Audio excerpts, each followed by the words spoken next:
കിട്ടിയോ?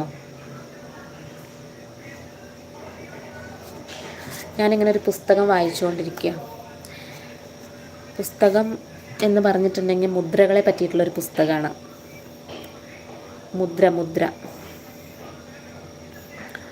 മുദ്രകളെ പറ്റി ഒന്ന് പഠിക്കാമെന്ന് വിചാരിച്ചു.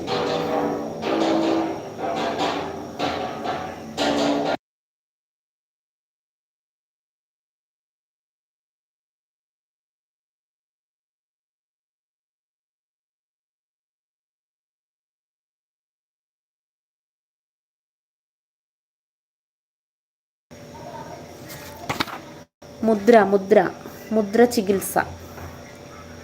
അതെ, ഇങ്ങനൊരു പുസ്തകമാണ്.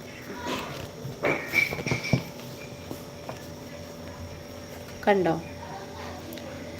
ഇതിൽ നമ്മൾ ഓരോ മുദ്രകൾ ചെയ്ത് കഴിഞ്ഞിട്ടുണ്ടെങ്കിൽ നമ്മളുടെ